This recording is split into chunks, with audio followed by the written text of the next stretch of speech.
Carolina follow-up tonight. The luxury hotel planned for Paris Mountain still at the center of debate. But after many meetings, nothing has been decided yet. And that's until the city council votes later this month. Fox Carolina's Kennedy Harris shows us how residents got organized, making sure their voices are heard loud and clear. In most annexation cases, county residents have little say in what happens around them. However, Paris Mountain residents have found a way to make sure city council doesn't ignore their concerns about the inn at Altamont. 5 minutes from Publix, but it's still quiet and feels like a mountain getaway.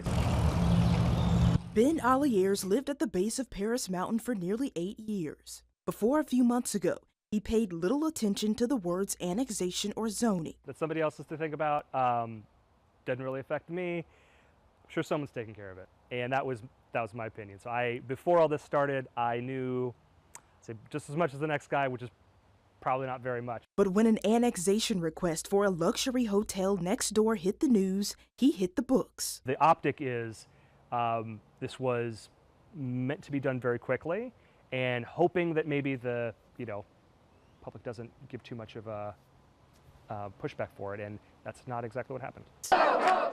Allier and his neighbors opposing the project quickly grew in numbers, organizing, petitioning, door knocking, and teaming up with attorney Sarah Timmons. They view it as the backyard of Greenville County. And so really it's more of a passion of protecting something that they feel is really special. With Altamont Road residents, Timmons filed a legal protest against the city, gaining 20% of adjacent property owners to sign saying they're against the proposed hotel. With that, council now needs a supermajority, 7 of 9 yes votes to approve it. Without that, you're not always 100% sure that the elected officials are going to listen to or even take into account those people's voices because they are technically outside the municipality and they're not constituents. The protest includes 9 reasons why council should deny the annexation and supporting documents to back it up. Allier was one of the 13 signatures. Everyone was right in line with this. And from the beginning, folks that have lived here for 30 years and folks like myself who've been here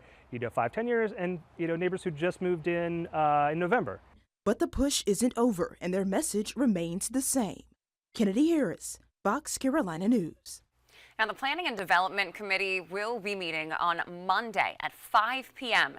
If the project's voted forward, then full city council will vote on May 15th.